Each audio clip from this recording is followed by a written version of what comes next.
Hi, my name is Lei Zhendong. Call me Justine if you like, and I'm a CFY student at Georgia Tech. Today we focus on green space and healthy community. How about start with something maybe you don't know? This chart represents the circumstance of American adults' health issues. What does that mean? That means for every 10 Americans, at least 3 of them fall in the category of obesity, and possibly 1 of them has asthma. So this fact is actually telling us America is not really healthy. Let's take a look at Old Fourth Ward community in Atlanta, which is the area between the red line and the blue box is the area I focus on. Let's get a close look at it. The trees are not distributed evenly here. Look at this place. And here. You see the difference? Therefore, the ground is absorbing heat directly from the sun, which is what stimulates urban heat island effect. Then high temperature with no shadows on the sidewalk. Of course people don't want to walk out there. I don't want to walk out there, honestly. So that's understandable, right?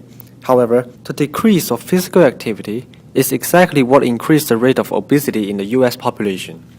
But don't just simply think going outside will be fine. No, because every second you are not breathing oxygen, you are breathing nitrogen with dust, dirt, and all kind of chemicals from the exhaust. Let me show you.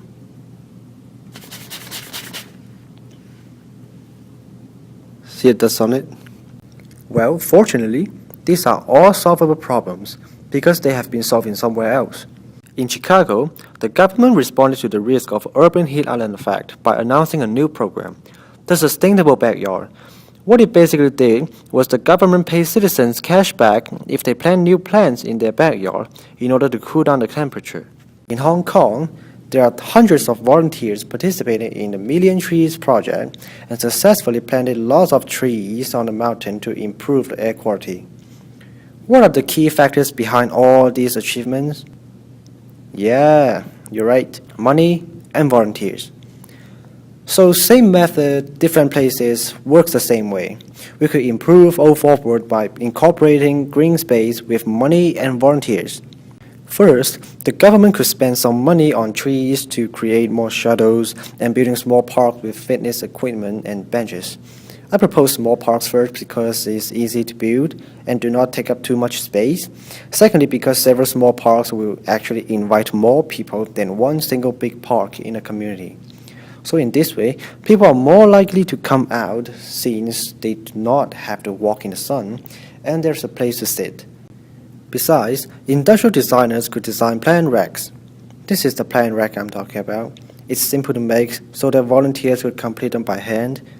The point is, after the racks are filled with plants and placed between trees, they could reduce the particles flying into the sidewalk. I prefer to use plants to block the exhaust instead of a giant piece of cloth. It's because plants could also further prevent urban heat island effect. They could also increase the aesthetic value of the community, because it looks better than just trees on the street, right? In a way, the racks also separate the sidewalk from the cars, setting up another protection for people walking on the sidewalk. Did you see all these functions in one single design? Of course, landscape architects can propose the locations of the small parks that offer residents a close access to the green space. City planners can put new road signs that suggest drivers to detour because it could reduce the density of the exhaust and the traffic load in that area, and maybe even shorten the time they need to reach their destination. With the changes, people in Old Fourth Ward will have a much healthier life. Take a step further, the implement of these solutions could improve the health of the entire nation. So let's go back to the chart we saw at the very beginning. Where is it?